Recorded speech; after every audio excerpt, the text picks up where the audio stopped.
Yeehaw, brother! What's going on? It's your boy Matt Diazable coming at you with some new music reviews. Thank you for coming on by. I appreciate it. You're the best, you're the best, you're the best. Today I am checking out a band called SpiritWorld with their latest album called Hellorado. I think that's how you say it. If you don't know anything about this band, SpiritWorld is I guess a good way to put it is a death metal / country band. I know, or I guess not country, but more of like a Western influenced death metal band. Yeah, that's a better description. And they are based out of Las Vegas, Nevada. And I think they started back in like 2017. This newest album from them, Hellorado, I think that's how you pronounce it, is their third album. They've put out two other albums, one in 2020 and 2022. The one in 2022, Deathwestern, I kind of heard a little bit about them because people were talking about, yo, have you checked out this band called SpiritWorld? They're like a Western country death metal band. I was like, what? I checked them out here and there, and I know I like the songs, but then I just kind of forgot about the band and just with life and everything. But with me doing my reviews and being more trying to be tapped in with the music scene, I was really excited to check this band out again fully and properly.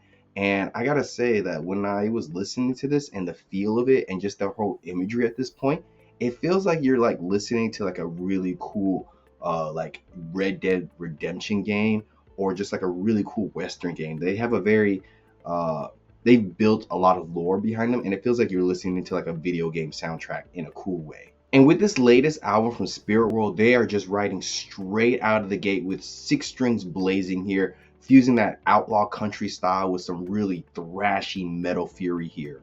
It's a record that doesn't just really flirt with these genres of like Western and death metal. Instead, it kind of just like shoots them with a bunch of holes, pours whiskey all over it, sets it on fire, and just fuses these two genres together in a very perfect way.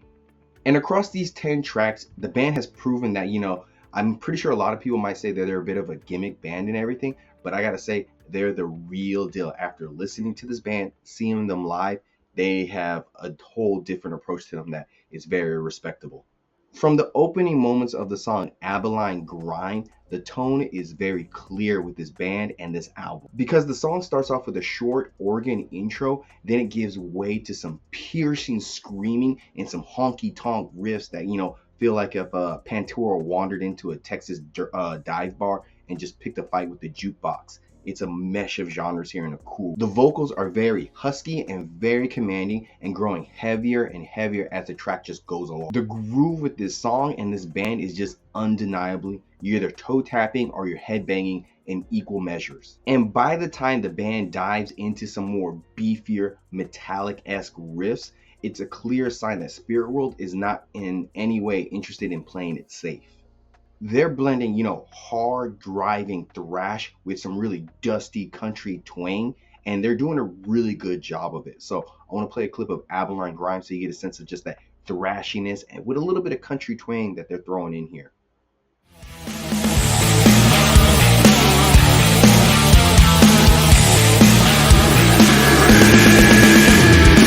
I drink my fill of the blood of the Christ. I see the type of lonesome with real faith dies. Thrashy as hell.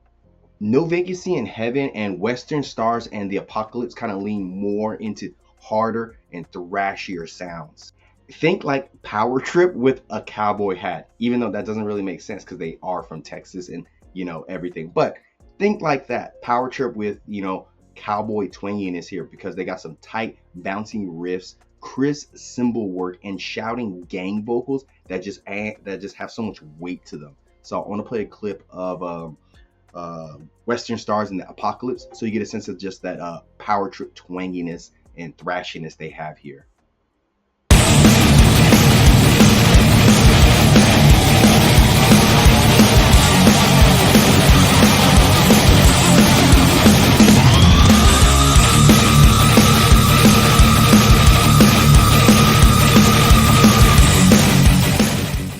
Tell me that doesn't remind you of Power Trip. The drums are very simple and effective because they have some really big and powerful tom hits while also having some really snappy and very tight snare work here that gives a lot of these tracks a very good live energy feel to it. Like you feel like you're there listening to the band in a live setting. And the solos on this album, all the guitar solos, they scream, but they're never really like overindulgent. They're part of the ride. And they never feel like, they're just kind of putting them there to put them up for no reason. They're just blended in nicely. And what makes, Hellorado more than just a novelty act here, I think, is that it has a willingness to, slow things down a little bit and give like those country moments some real texture. Most notably on the tracks Bird Song of Death and Prayer Lips, because you have some acoustic guitars here that, strum through some melancholy melodies with some really dialed back vocals that give, something very restrained while also being very mournful at the same time. I will say the feel of the song Bird Songs of Death, it has a bit of like a synthetic feel to it, so it doesn't feel very natural, but it does deliver a little bit like into the overall tone of the album. But on the other hand, you have the song Prayer Lips, and that just fits very nicely in the overall scheme of the album here, because it feels very warm and very lived in with how it's being played. And the horn section on this track, it really adds a unique and almost like nice texture richness to the song. And the backing vocals on this track really help elevate it into something more touching without ever really losing the album's outlaw edge. Like I said, it fits in perfectly in the overall scheme of the album. So I want to play a little clip of Prayer Lips so you get a sense of just that warm, lived-in feeling on this acoustic track. I got a date with the devil in the bowels of hell, and I know the odds are slim. Haunted by your prayer lips, I'd give anything to feel your fingertips running down my skin. It's heavy in a different way and fits really well with this album. Waiting on the Reaper and Oblivion are just pure pit fuel songs. Slower chugs mixed in with some really thick and dirty bass playing here and some punchy drums are creating a very grinding tension that explodes into some very thrashy payoffs. The pacing across this whole album is especially tight. No track really overstays its welcome, and each shift in energy for the tracks and everything feels very earned and very welcome. Vocal shifts, like when they do fried vocals on Oblivion, keeps things fresh, while also the band's overall dynamics keeps each song very engaging. Cleansing and Stigmata Scars kind of show SpiritWorld's heavier side here by having some menacing buildups and some gnarlier riffs. Cleansing even touches on some Meshuggah level tension with epic buildups and a cinematic vibe here. It kind of bridges the gap between thrash but with a slower and more sludgier feel and weight to it. Meanwhile, Stigmata Scars, it just simply rips. It has sharp and grimy guitars, powerhouse vocals, and a solo that hits you like a sledgehammer. Then the closing track here, Annihilism, just really pulls all the threads together here, because it opens up on like an eerie, haunting note, and then it kind of like slowly blends into another acoustic track here that really, this time, it just hits the mark. And I feel like the metal, meaning the countryside, really hits hard on this track, especially with lines like, wash my baby's blood off my hands. Something about it feels very death metal, but very country at the same time.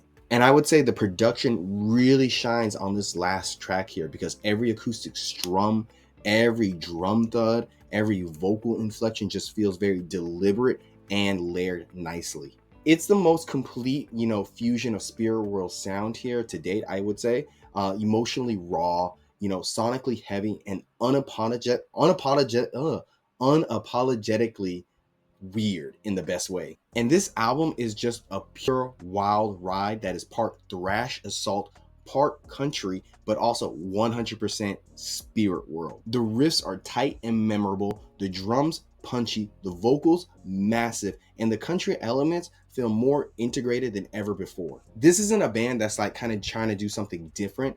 They're just really defining their own world, and it's called SpiritWorld. And in this world, it's loud, it's lawless, and it's absolutely worth visiting. So this latest album from SpiritWorld, Hellorado, I would give it a good and solid 9 out of 10. Links down below. Tell me what you think about this album. Give me some more recommendations. And like always, thank you for watching. I will see you later, and See you in the pit.